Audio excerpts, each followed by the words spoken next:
presentation is from Squadron Member Drew Jones, who is a Senior Special Aquatics Event Officer at the RMS.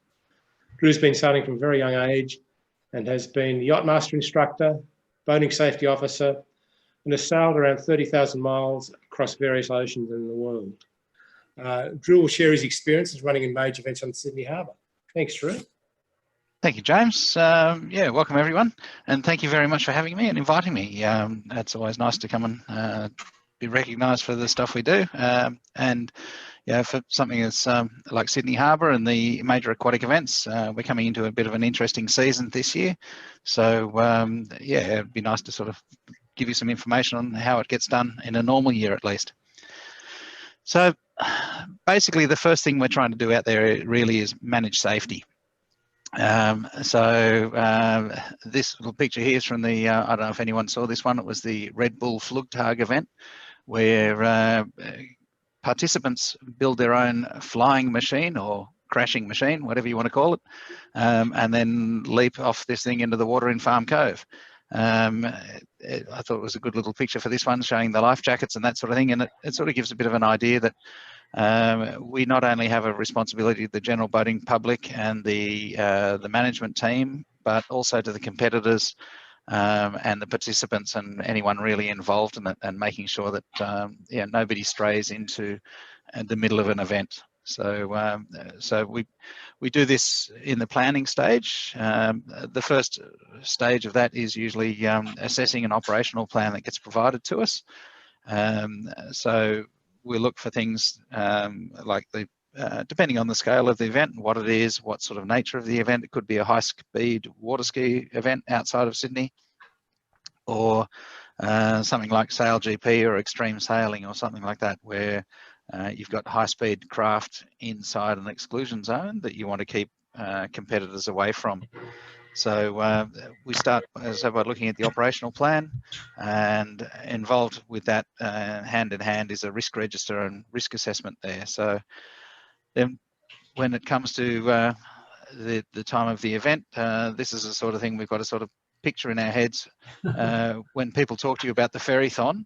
Yeah, some people think of the ferries and their crews on them and their spectators and that sort of stuff, but sorry, the people on board the ferries and, you know, dressed up in their regalia. But from our perspective, this is the sort of thing we have in the back of our minds.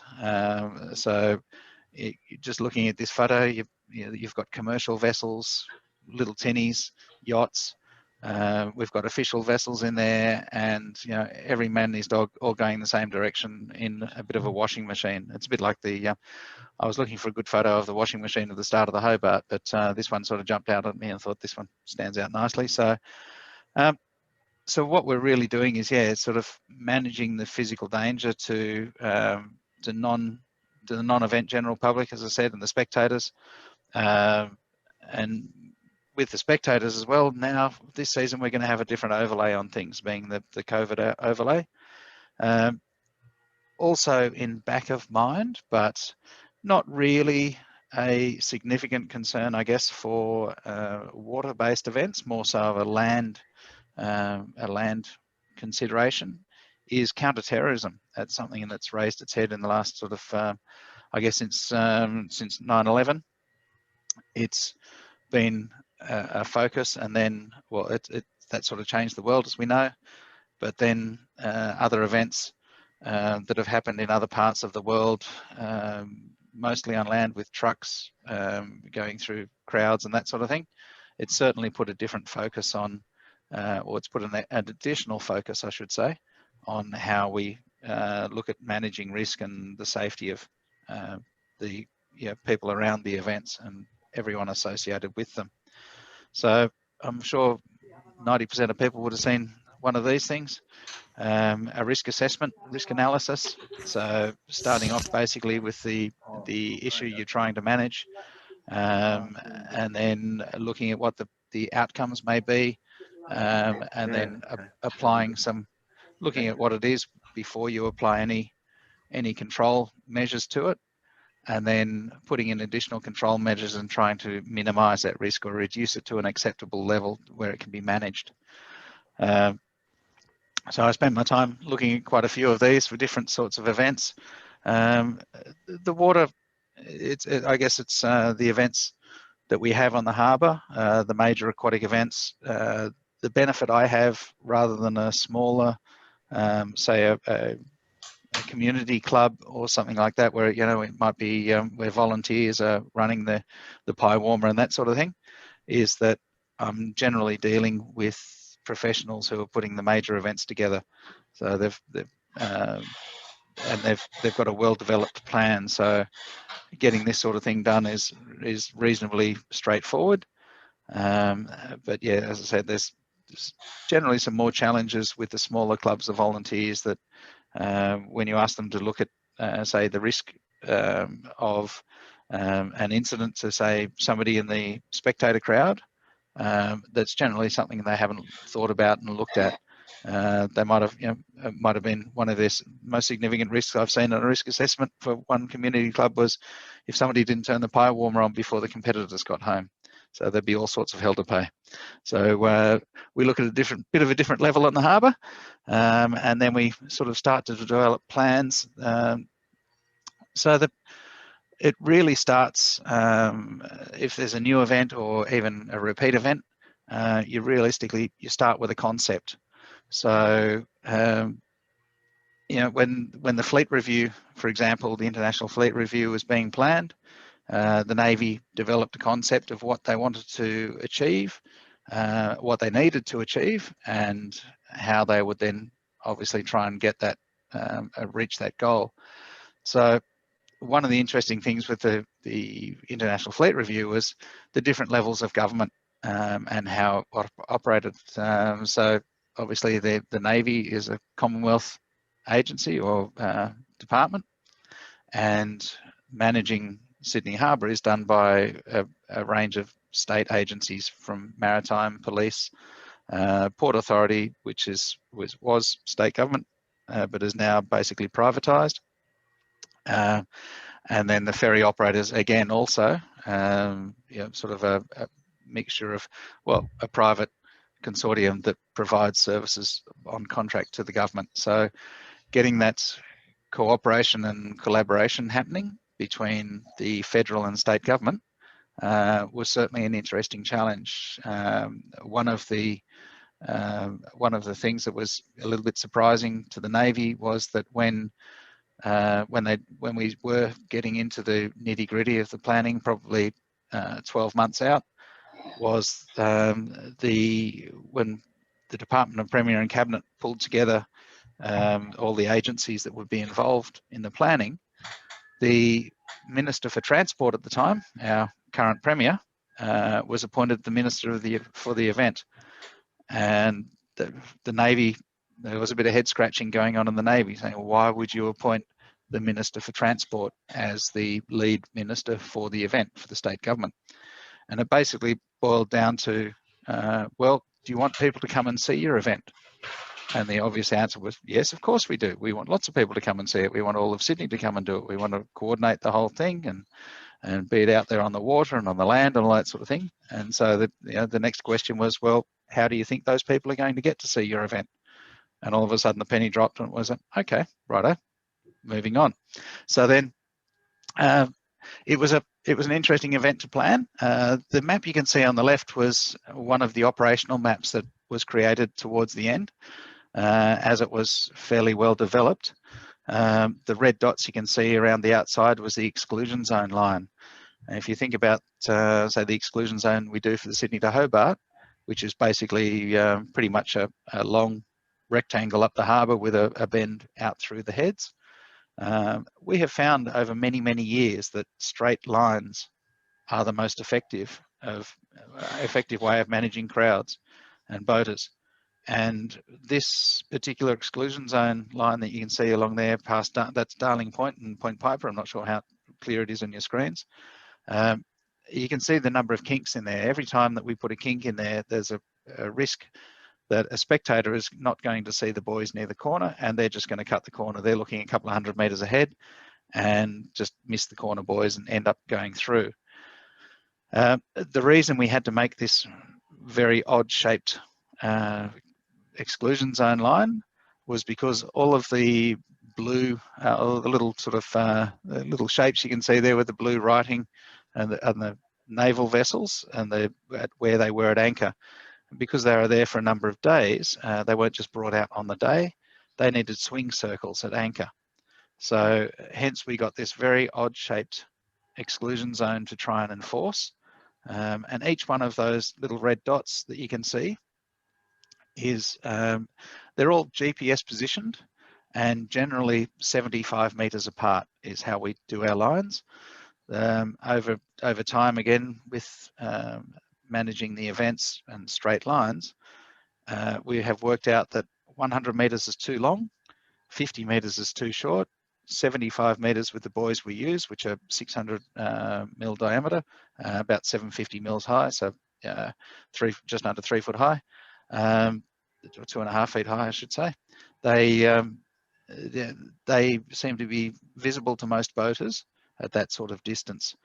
So you'll see that they're all sequentially numbered as well. So the computer program that we use,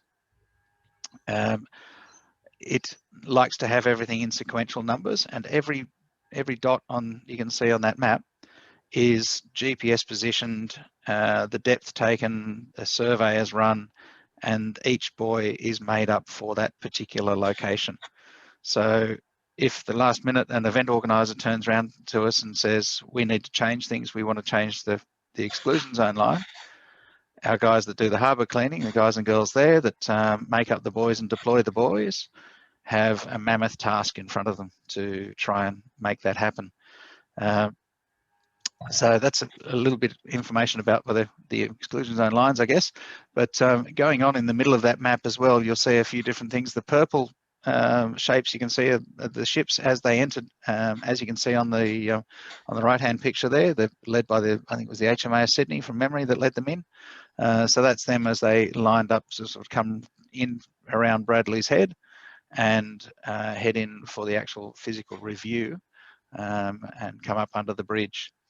There's a green wiggly line you can see on the chart as well, and that was the route that the review vessel was taking with the Queen on board, I think, from memory. It's Prince Harry. Prince Harry. Oh, there you go. Prince Harry did it. So yeah, so Prince Harry took his boat in the official vessel, was taken around that path to review all the individual ships. And then in the middle of there's a sort of an arrow-shaped blue section there. That was the area that was designated for commercial vessels. And you can see a little bunch of arrows there and dotted line inside that. That was the path they were to take, whilst the reviewing vessel was on the northern side of the harbour. And then at a choreographed time when the reviewing vessel wasn't going to be in the way, the commercial vessels were all to move to a similar area on the northern side of the harbour. You can just see the bottom part of it, and then commence again doing anti-clockwise rotations around the ships in the northern section. So we had pretty good compliance with the commercial operators at that time. There was a few stragglers and a few sort of wanted to come and go, but the plan was at the time to keep them all in there. They were under instructions not to leave the commercial vessels area, not to go anywhere, and to just to keep doing rotations until they were told otherwise. So sometimes they're compliant, yep, sometimes not so, but that's the way of the world, I guess. So again, with the fleet review, it was not only just about the review of the ships, there was also the pyrotechnics and light show that was to follow it. And the main concern from the Navy was that we are not creating another New Year's Eve. Don't let anybody compare it to New Year's Eve. We don't want to be associated with them. We're doing our own thing. And they came out with this amazing light show that, yeah, I think it's probably one of the best fireworks and light shows I've seen on the harbour anyway.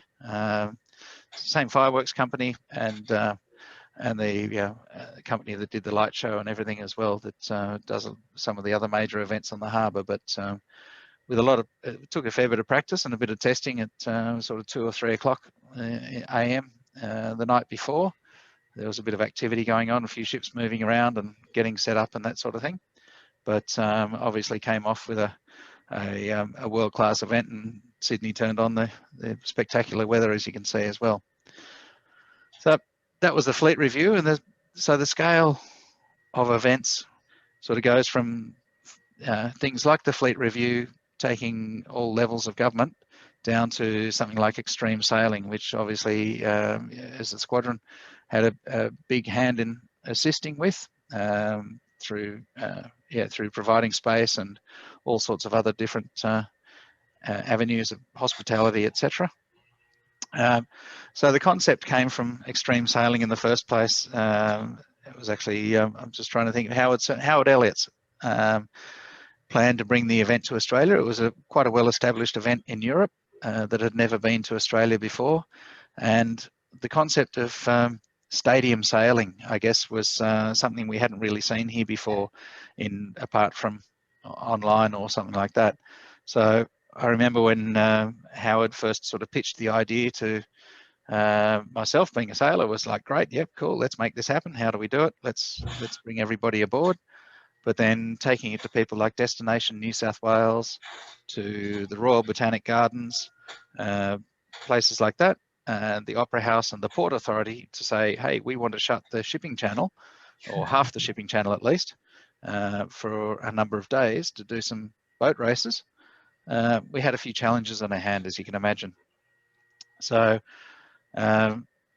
the chart, or the map, I should say, that you're seeing there, I'll just explain the detail a bit more later on that one, just to show some of the other tools we use to manage the events. But we did 2 years over at Farm Cove in various guises with the Exclusion Zone, and then we did the final year over on the north side of the harbour off Kirribilli, so it could be also seen from the squadron. One of the interesting concerns I had raised with me with the Royal Botanic Gardens when this event was first raised was they were scared that their seawalls were going to be damaged if one of these catamarans got out of control and ran away. And when I explained that these things are made of carbon fibre, that their sandstone seawalls are going to survive a lot better than the catamarans, then and also they're most likely going to run aground first with the very long dagger boards, we finally got some buy-in from the Botanic Gardens. But it was an interesting comment to say that, yeah, the sandstone the heritage seawalls will be damaged. The photo on the right there is actually taken from the hospitality vessel that was tied up alongside man of war. We couldn't get anything to be on land to provide the hospitality required for the first round. So this large vessel was used, and it actually provided three separate levels and a really good platform with an MC. I think Nev Whitty was the MC, yeah, it was a great event. It didn't get the numbers that they were hoping, but over the 3 years, it morphed into these foiling catamarans, the GC32s. And once we got everyone comfortable with the event, we actually held 1 day of racing outside of an exclusion zone, starting in a nice, about 25 knot nor'easter off Point Piper, and it certainly gave a bit of excitement. Sydney at that time, we'd had a capsize on in each of the iterations of the event, and that one didn't disappoint either. We had 2 capsizes that day, I believe, so from memory. But it was very interesting running it outside of an exclusion zone. It was on a Thursday afternoon, and the number of support ribs actually created more issues than the racing itself, and tended to block the channel where we thought we'd be able to get charter boats and things coming around through round Point Piper. But yeah, it's a great event. Unfortunately, it no longer lives. It's, I guess, been overtaken by SailGP, but the GC32s still race in Europe. They have their own little circuit around there. So here's that first exclusion zone map. So you can see some of the detail that goes into it and some of the planning that we use. So that red hatched area is an extension of the transit zone, because we chopped off half of the navigation channel for ships and ferries.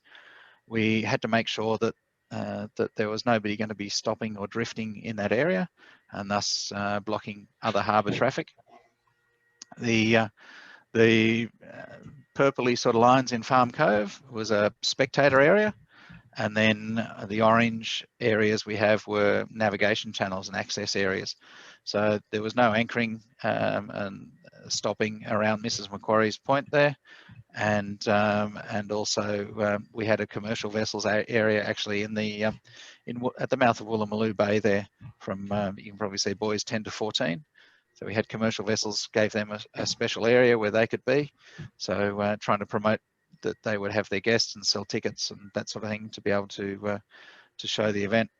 One of the things we thought we missed the mark a little bit on the first event was we thought people would come and stay, that they'd anchor up in Farm Cove and they'd stay there for the day.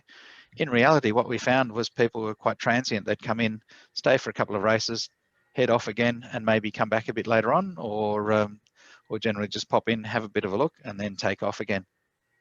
So that was a bit of a learning curve on that one. With the first event, you always come in with a few surprises and a few changes. I know even with Sail GP that we've run 2 years in a row, we've made some significant changes in the way we manage the crowds and how we keep things moving on the harbour. So yeah, there's what you can see inside the exclusion zone there are the BSO numbers. So that's each one of those numbers is a vessel, one of our control vessels. So as you can see there, we had 10 vessels that were stationed just along the exclusion zone lines. And we also had a command and control vessel separate who was roving, plus I think there were two other vessels that were in that red hatched transit area that were keeping people moving, making sure they didn't stop and anchor, especially along that northern exclusion zone line. The exclusion zone sort of ended up in a bit of an odd shape.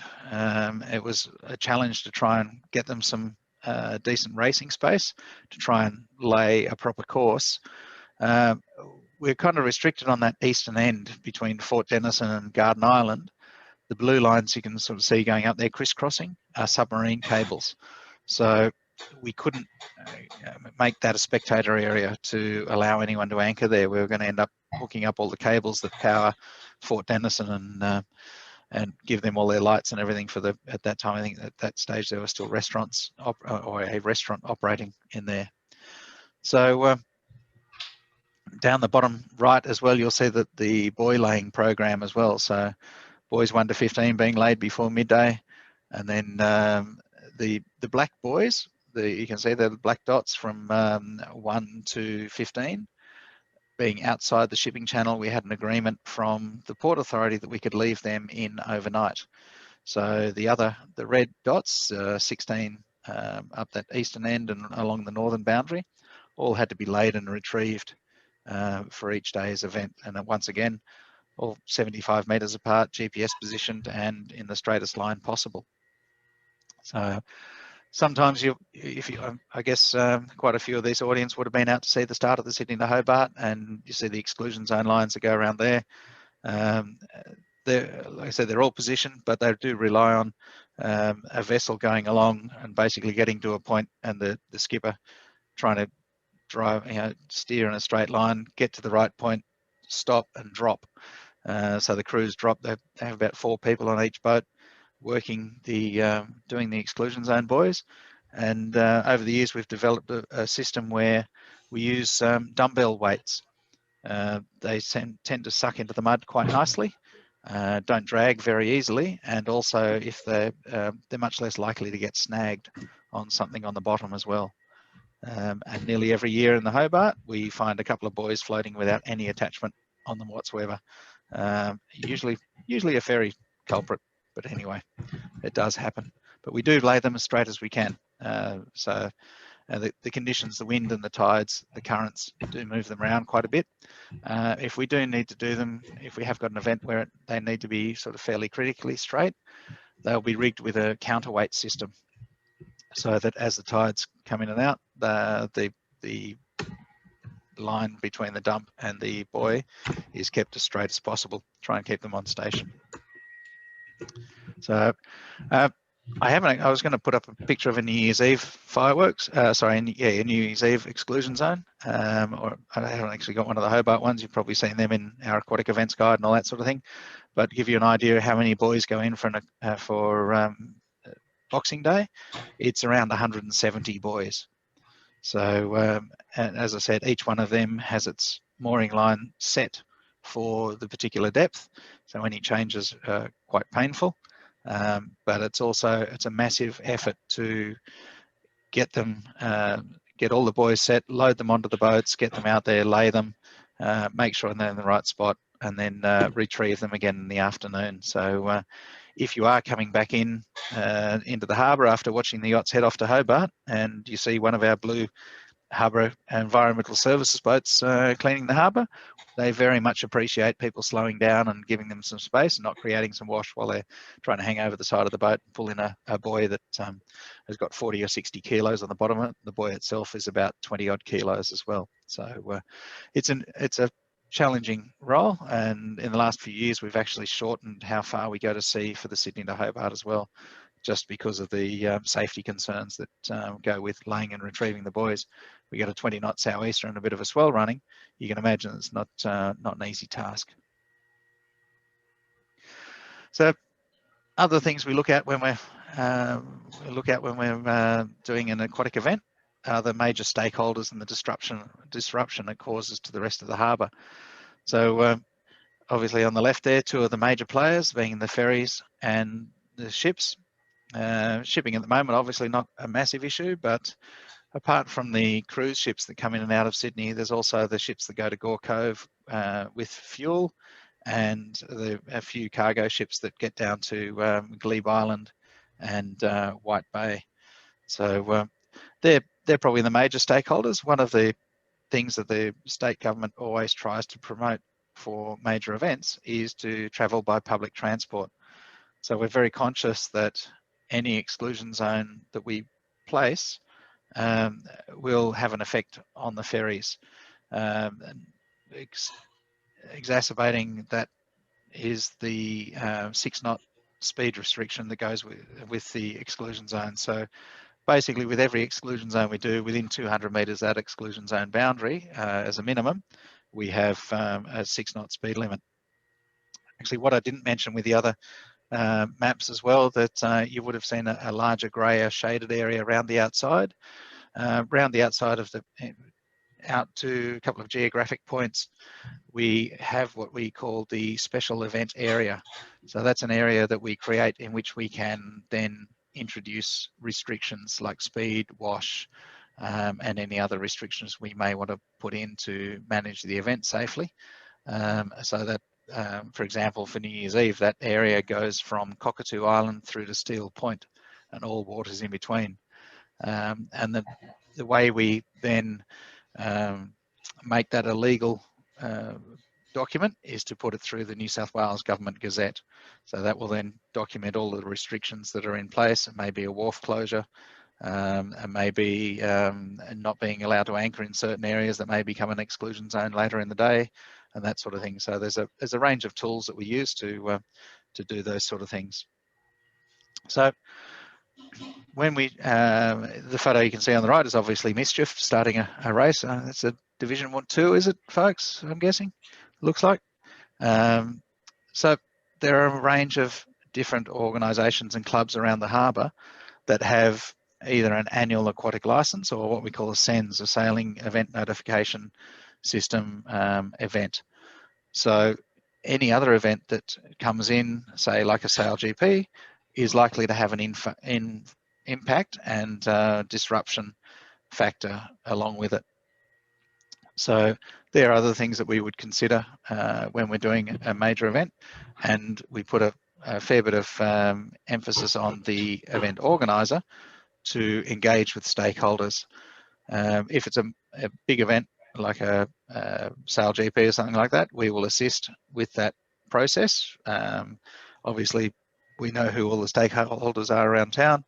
We have relationships with those stakeholders, so it makes sense for Maritime to pull together a stakeholder meeting to bring everybody either into the same room or online to be able to discuss the issues and discuss what impacts may come in. Councils can also be considered stakeholders as well. The land access is sometimes affected. Others like national parks, Shark Island, for example. We've had situations where an event has been planned, and we go out to stakeholders to find that there's a wedding planned on Shark Island or something like that. And I've been witness to to where the saying bridezilla comes from on more than one occasion, where we need to make some arrangements to be able to assist with the wedding to either gain access or worst case, change the date. So, which you can imagine is not a very popular decision, and it's one we would very much avoid at all costs. So quite often we will do things like escort particular stakeholders through an exclusion zone to get to a particular property or get to somewhere.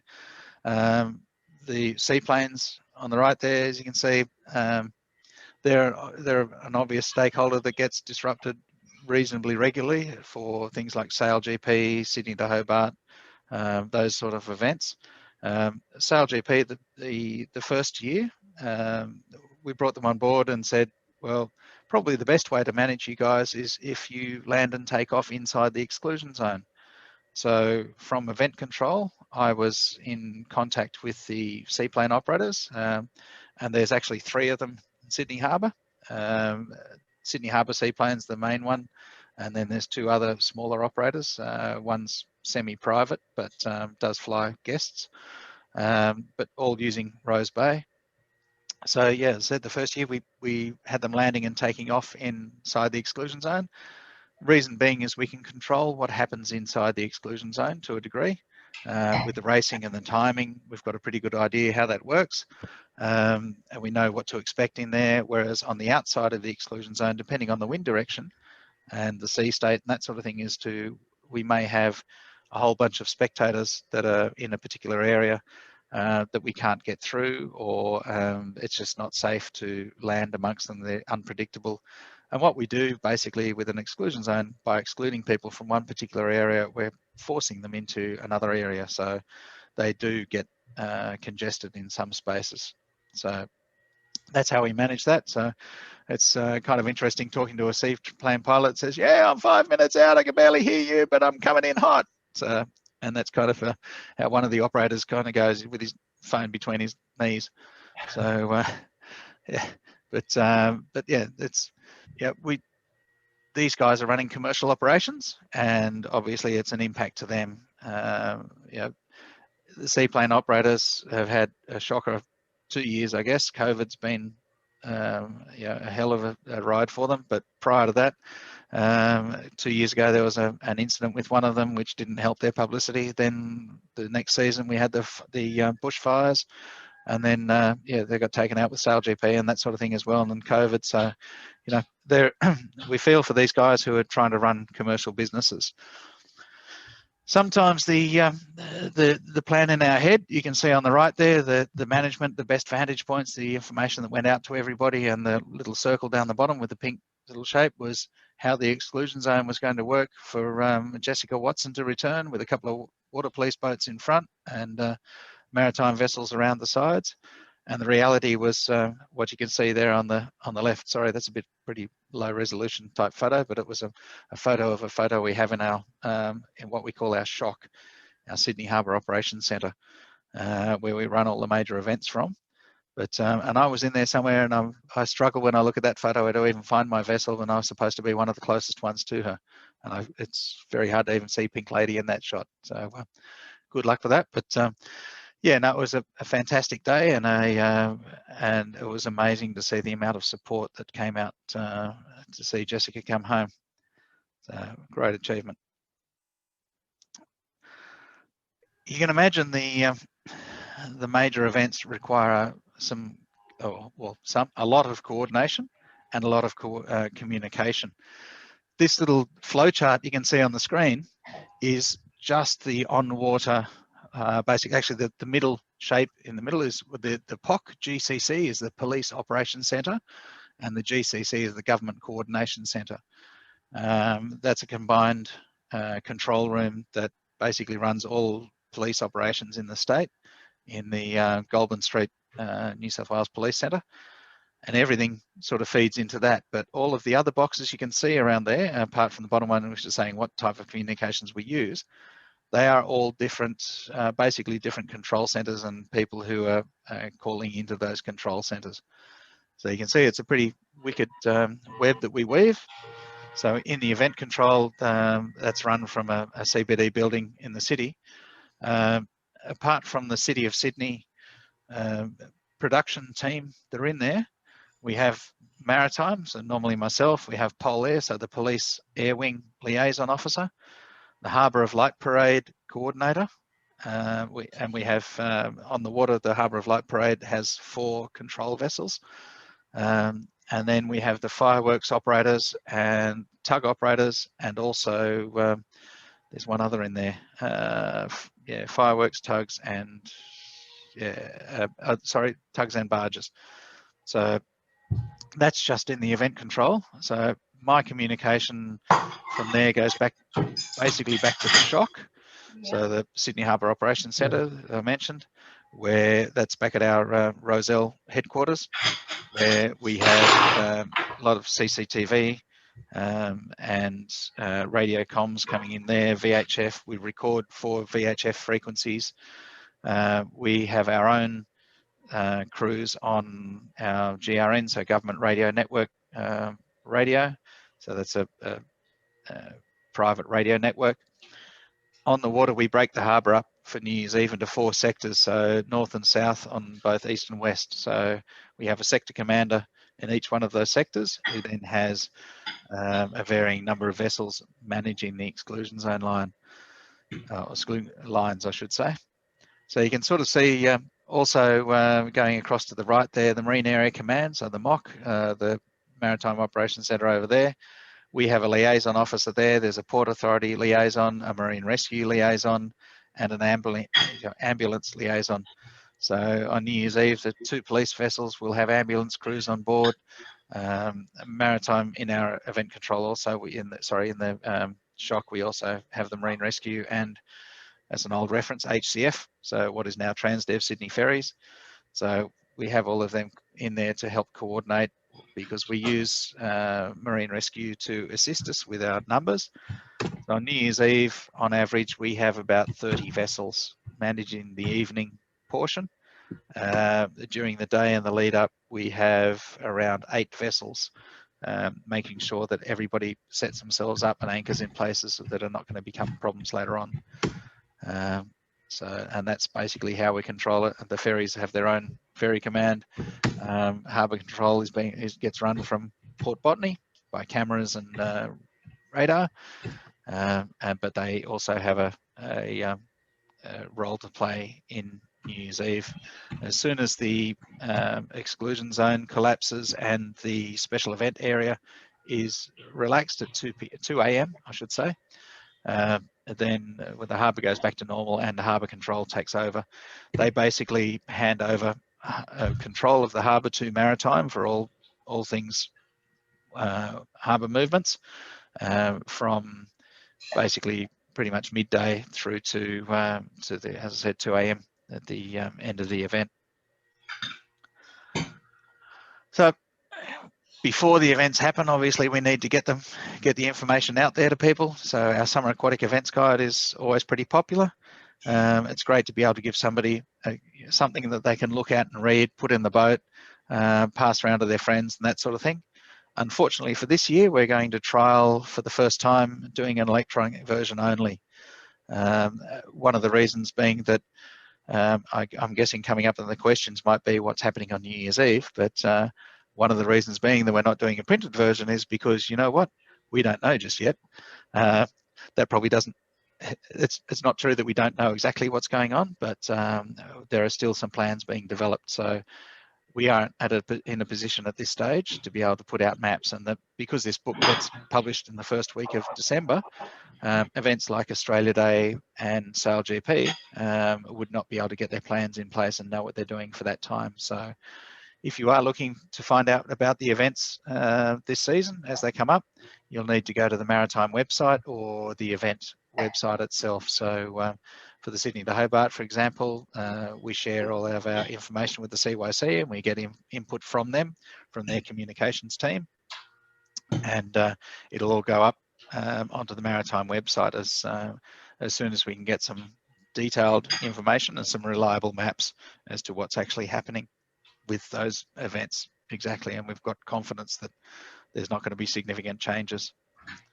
So and yeah, obviously the event organizer themselves put out quite a bit of information, especially for an event like Sail GP, whose audience is largely electronic. You can see in the background there's a few spectator boats there, but at this particular point, obviously there's the online audience far outweighs the on-scene, on-site exclusion zone boundary type audience. So I was just going to give you, that's my second last slide. I've got this last one here, which is actually a video, and I'm just hoping it's going to come to life and allow me to play it. Here we go. And this is kind of, this is from Australia Day. It's a time lapse, as you can see up at the top. There's one for 2016, and I think there's one for 2017 as well. This was, it's shot from the northeastern pylon of the Sydney Harbour Bridge. It was shot by somebody who I believe works for Sydney Ferries, as one of the ferry masters. Set himself up with a couple of GoPros, and then was kind enough to, well, it went up onto YouTube, but also got shared with, I'll hit play, sorry, should have done that a while ago. Got shared with, there we go, got to click that screen. Yeah, with DPC.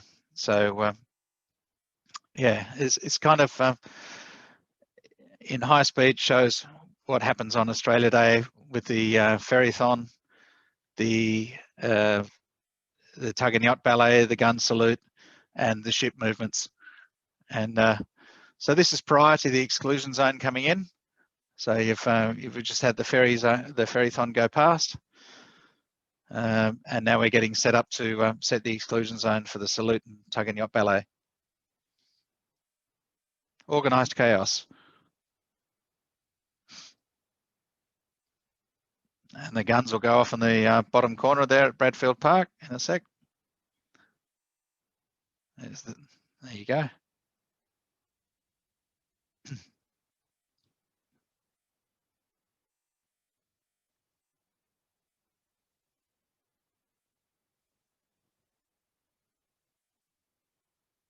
So this is a day where we had an outgoing tide. You'll see on the right-hand side, our office is trying to hold people back from drifting in, with the bridge being the boundary of the exclusion zone.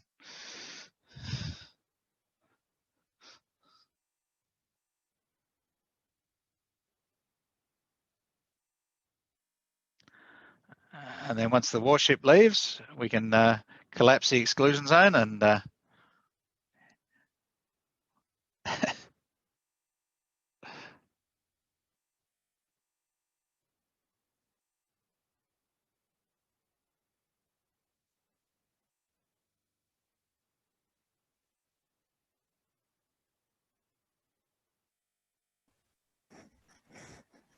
so the crowd sort of slowly disperses and goes off to take part in the Harbour Parade, or the flag boats going past there, or in the Australia Day Regatta, etc.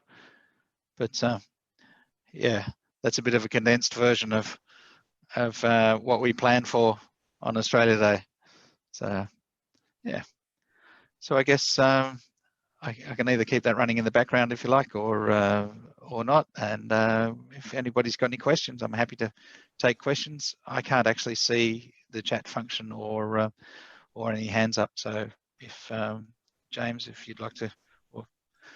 Yeah, David Henry asked a couple of questions. Have any helicopter rescue specifically on standby? That was for the extreme catamarans.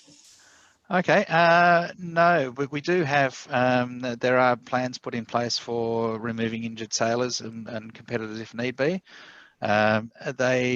We nominate some points away from the event where the best land water access will be for hospitals and that sort of thing. So the theory being that we can move up the harbour fairly quickly in a rib or something like that, say to the water police at Balmain, or even to get somewhere like Rushcutters Bay down to was it the park down there, Yarranaby Park, to get an ambulance to get to the shore or something like that, or even one of the yacht clubs. With the, say with Sail GP and extreme sailing, I think the first year we had the Medivac type crews set up at the squadron, but then I think they had an incident at one of the other events and realised that taking an injured sailor through the hospitality area probably wasn't the best plan. So. And the next question, David, is how many person hours are needed to lay and recover the exclusion zone buoys for the Sydney Hobart yacht races? Good question. So laying, the buoys take 2 days to lay. We can fit 40 exclusion zone buoys on each one of our harbour cleaning vessels. So with 180 odd buoys, you've got 5 boatloads minimum. So it does take, like I say, about 2 days. Again, with the we have some that are pre-laid the day before, but the buoys that are in the channel, the main shipping channel, get laid of the day of the event. So man hours, that's a really good question. I'd be guessing probably 4 on a crew, 5 vessels, and probably half a shift each just for the physical laying of the buoys. On top of that, you've got all of the loading them onto the vessels and setting them up, getting each buoy and everything set up. I'd be saying it's a good 200 to 400 hours somewhere in there, I guess, of labour. And I've got a comment. I was out in the harbour the day that 2 Queens came in. Oh, yeah. And that was like half an hour before they appeared. The harbour was pretty empty. But by the time we got to Circular Quay, it was busier than your photo of Jessica Watson. It was just unbelievable. And the same problem was happening on the land. And that was, that was, I'll have to pass the buck on this one, that I wasn't actually in this chair at that time, but it put a focus on the potential for harbour events to shut the city down, because that whole area around Woolloomooloo, eastern side of the city, was just in bedlam and chaos. And I guess the best way of describing it was we got caught with our pants down. The whole transport plan, pedestrian management plan, traffic plans were just not in place. I guess that nobody really thought that there'd be nearly that much interest in a couple of ships, but go figure. It was going to clash with our Tuesday twilight race, and fortunately the racing committee decided to cancel the race before the event. Half an hour ago, one of the guys, and he sort of said, "What have we done? Have we done the right thing?" And all of the people just appeared from everywhere. It was certainly chaos. Yeah, great spectacle. It's good to see people still have a passion for that sort of thing. Yeah. Obviously, we've got a lot of maritime history, and especially around Mrs. Macquarie's chair and that sort of thing. So good to see.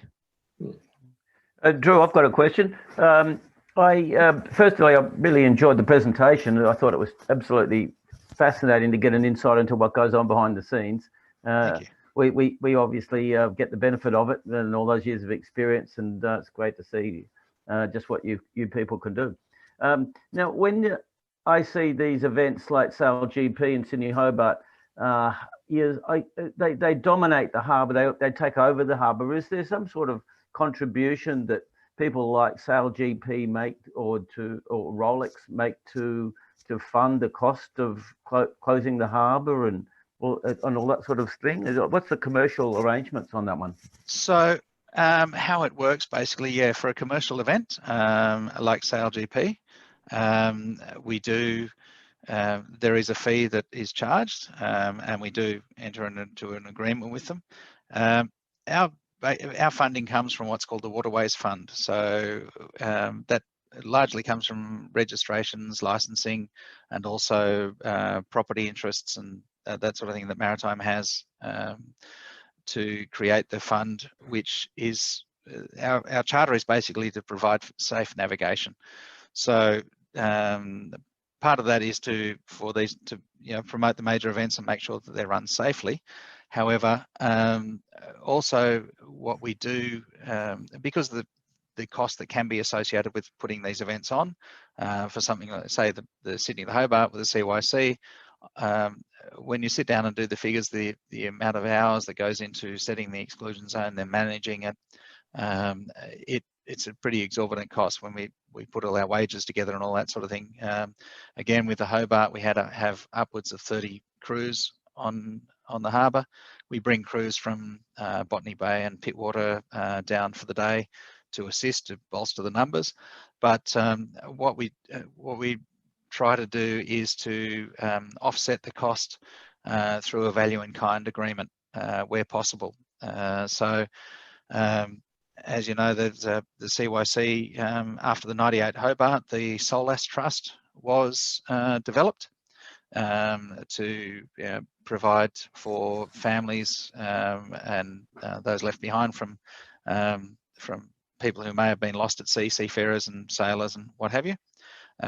So one of the agreements we have with the CYC is that through their Solace Trust, they donate a certain amount of money each year into, not donate, but can demonstrate that there's a certain amount of money that's gone to promoting boating safety. And it may be, I know that some of the things they've done is give money to marine rescue type organisations to buy new vessels for some regional ports and things like that. So where we have an agreement that we reduce our costs on the proviso that they provide a certain amount each year towards boating safety. So that's how that works. Something like New Year's Eve and Australia Day, commemorative events like that, where the state government has a what do you call it, an assessment, I guess, of major events. And if they reach certain size and criteria, they become what's known as a hallmark event. So all police and transport and health agencies then basically we provide our services at our own expense. So for something like New Year's Eve, Vivid, Australia Day, all of those costs are borne by Maritime for those sort of events. So that's how those financial arrangements work there. All the smaller events. So for each, say, sailing club, whatever, in the past we had what we call an aquatic licensing system. We've since developed what's called a sailing event notification system. So it takes some of the administrative burden away from the clubs. Some are more financial than others, obviously. It also takes away the licensing cost, and it's basically a notification system. The reason we license events is basically to try and manage conflict.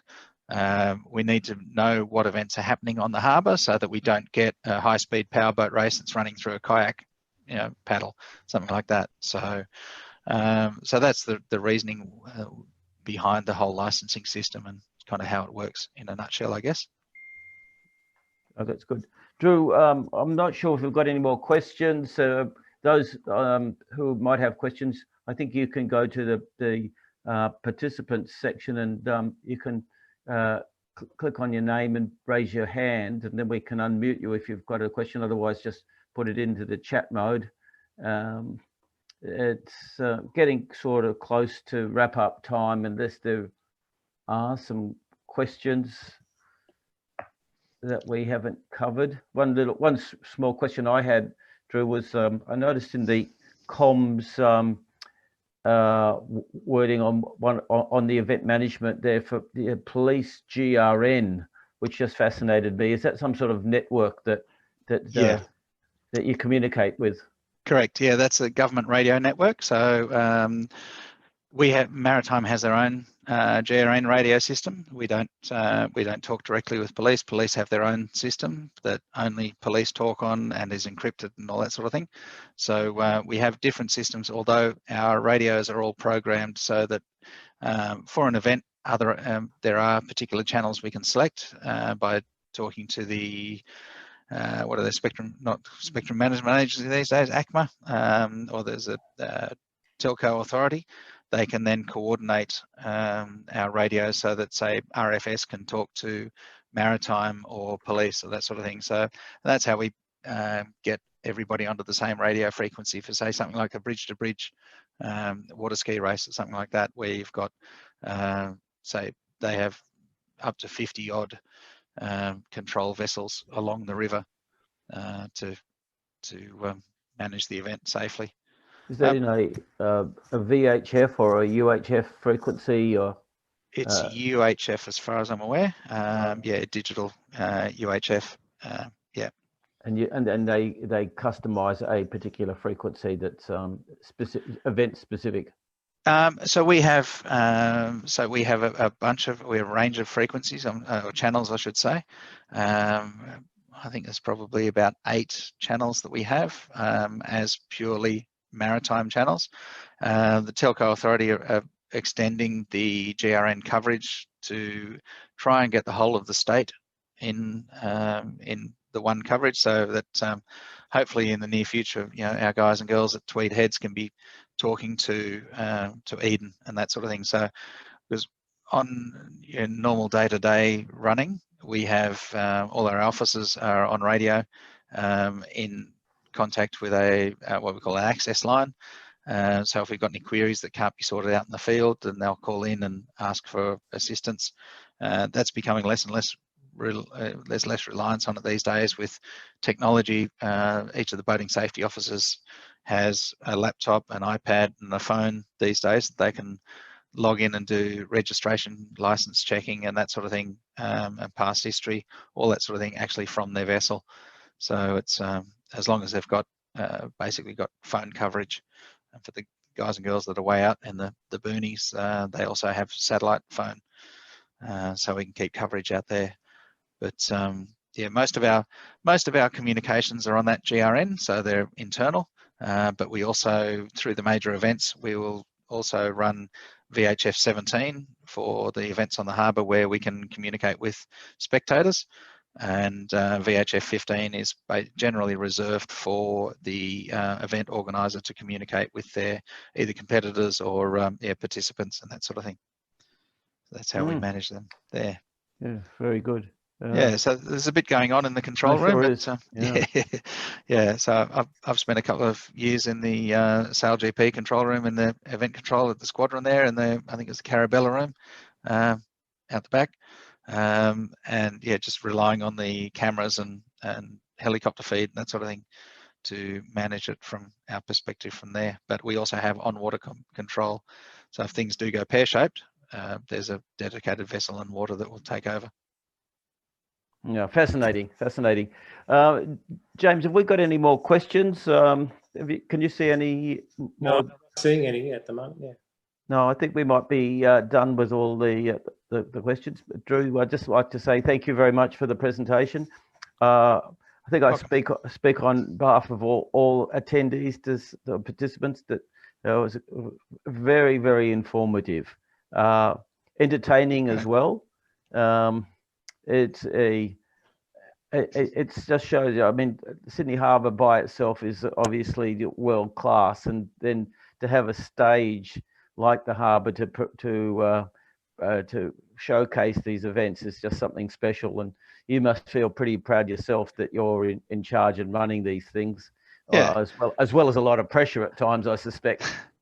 Yeah, there is a bit of that, but yes, you're right. Having this stage to play with and to be able to present these events, my basic theory is that if it can be done safely and the impacts are manageable and not too much that it upsets the apple cart, so to speak, then yeah, we should be promoting Sydney and the events and making sure they happen. And yeah, it can be challenging trying to keep everyone happy with the ferries and what have you, and even just providing enough space for an event like SailGP, who originally came to us with the request of a mile by half a mile rectangle, but there just isn't somewhere in the harbour. So, you know, you make do with what you've got, and, you know, it turns on a show every time. So, yeah. Yeah. Drew, thank you again, much appreciated from the cruising division, and we look forward to seeing you down the club, out sailing and relaxing a little bit on your own waterway. Yes. Yeah. No, it's ours. It's there to share. It's all good amongst it, eh? Yeah. It's a great thing to have. Yeah. And thanks to all the those who tuned in tonight. I hope you all enjoyed it, and look forward to seeing you again for our next cruising presentation, or for those that might be joining on Sunday, we'll see you at Quarantine Bay. But thank you very much for tonight. Much appreciated. Thank you. Excellent. Thank you.